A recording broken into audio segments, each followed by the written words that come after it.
Hello po mga ka-LRT. Ito po, nagbaga po tayo ng ating Barako Raptor. Ito po sa Motorlandia sa Manerisan.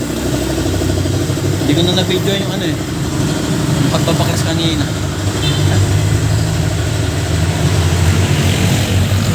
Sa kapunta to the moon, road trip, brum brum, skr skr. Bali yan naging sira ng Barako Raptor natin.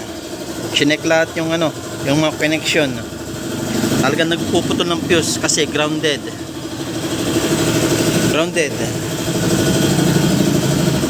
So naging sira CDI. Ito po ay nakakalaga ng 22. 22 po doon sa iba, 23, 24. So, pare-pares naman po. Doon tayo sa 22. O yan po. So matagal po bago nakita yung sira ng Barako Raptor natin. Dahil lahat to kinalikot. Lahat to pinagbubuksan.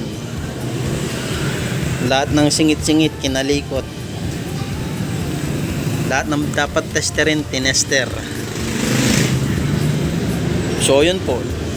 Kada yano, wala pa ring ilaw.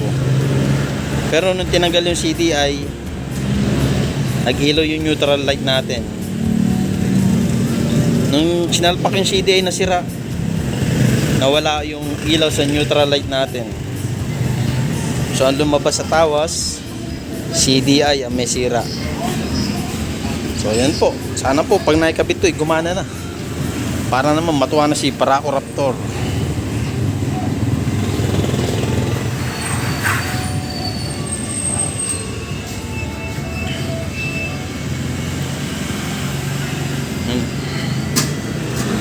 So may kakabit na yun. Saglit lang yun, salpak lang to eh. Lagay na uli yung tank eh. May change lang si kuya. O saglit na yan mga ka-LRT.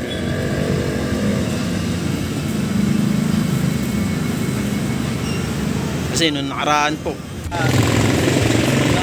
Sinunod natin si Commander sa Pililya. Then namatayan tayo habang tumatakbo. So yun. Tinawan ako si Commander. Kasi si Commander nakagin yun. Pinauna ko Asimango. Ngayon Asimango tadi kasi gastos eh. Joke lang. So pinauna ko tapos pinahila ko na lang sa tropa natin yung tricycle. Pinalihan ko. Tapos tinali sa tricycle niya. Ayun, hinila na hanggang bahay. So sana magtuloy-tuloy na ito. Kasi bago na CDI. Pais pa tayo, galing tayo sa lakad eh.